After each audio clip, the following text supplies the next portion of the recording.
আসসালামু আলাইকুম রহমতুল্লাহি ওয়া বারাকাতুহু। সম্মানিত দর্শক, আশা করি আল্লাহ সুবহানাহু ওয়া তাআলার দয়ায় আপনারা সকলে ভালো আছেন, ভালো থাকেন, এটাই আমাদের সকলের প্রত্যাশা। আজকে আমরা একটা বিষয় সম্পর্কে জানব। সে বিষয়টা হলো নেশাদ্রব্য জিনিস। আমরা অনেকে অনেক কিছু সেবন করে থাকি। কিছু খাবার আমাদের হালাল বা কিছু পানীয় জিনিস আমাদের হালাল, আবার কিছু পানীয় জিনিস হারাম। এগুলো আমরা হারামকে অনেক সময় হালাল ভেবেও সেবন করে থাকি, অথবা হারামকে হারাম ভেবেও সেবন করে থাকি। হারামকে হালাল ভেবে কিভাবে? যেমন আমার কাজ কর্ম আচার আচরণ এরকমভাবে আমি প্রকাশ করি মানুষের সামনে, কেমন যেন এটা হালাল হয়ে গেছে, আসলে মূলত এটা হালাল নয়। আমার খাবারের ক্ষেত্রে আমি হারাম খেয়ে থাকি, আমার অন্য কোনো এই বিষয়ের ক্ষেত্রেও আমরা হারাম খেয়ে থাকি। এই জিনিসগুলো আমরা হারাম হওয়ার সত্ত্বেও আমরা লুকোচুরিভাবে এগুলো আমরা সেবন করি না, প্রকাশ্যে সকলের সামনে দিব্যিতে আমরা কী করে থাকি? সেবন করে থাকি।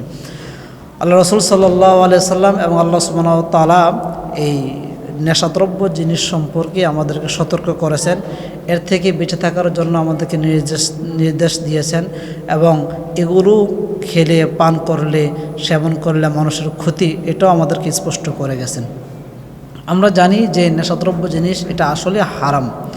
আমরা যদি একটু কোরআন এবং হাদিসে একটু প্রবেশ করি তাহলে দেখতে পাই, যেমন এক আয়াতের মধ্যে আছে আল্লাহ সুবহানাহু ওয়া তাআলা বলেন, সূরা মাইদার 90 নম্বর আয়াত আল্লাহ বলেন, ইয়া আইয়ুহাল্লাযীনা আমানু ইন্নামাল খামরু ওয়াল মাইসির ওয়াল আনসাব ওয়াল আজলামু মিনা, এটা শেষে গিয়ে বলা হয় মিনা আমালি শাইতান। তার মানে হলো যে ইয়া আইয়ুহাল্লাযীনা আমানু ইন্নামাল খামর, হে মানুষ সকল, এই আমাদেরকে বলতেছেন আল্লাহ সুবহানাহু ওয়া তাআলা, মুমিনদেরকে বলতেছেন যে খমরটা হলো এটা শয়তানের কাজ, শয়তানের আমল। এই যে নেশাদ্রব্য জিনিস এটা শয়তানের আমল এবং এটা কি খারাপ। এক হাদিসের মধ্যে রাসূল করিম সাল্লাল্লাহু আলাইহি সাল্লাম বলেন, এই আবু দাউদের 3674 নম্বর হাদিসে বলেন যে লাআনাহুল্লাহুল খামর, যে রাসূল সাল্লাল্লাহু আলাইহি সাল্লাম বলতেছেন খমর যেটা আছে এটার উপর আল্লাহ সুবহানাহু ওয়া তাআলার লানত।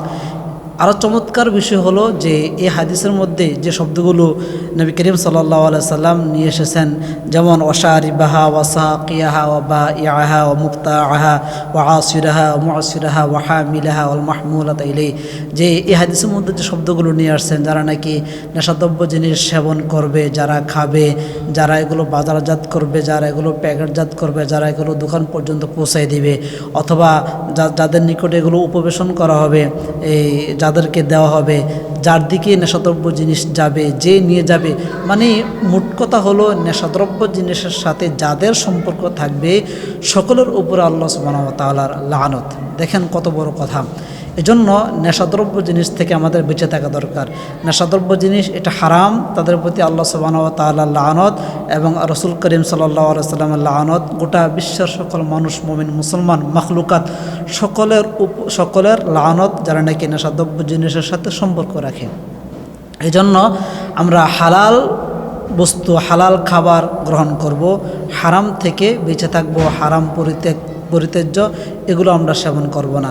আল্লাহ সুবহানাহু ওয়া তাআলা আমাদের সকলকে হারাম থেকে বেঁচে থাকার তৌফিক দান করুক, নেশাদ্রব্য জিনিস থেকে বেঁচে থাকার তৌফিক দান করুক। ওয়া মা আলাইনা ইল্লাল বালাগ।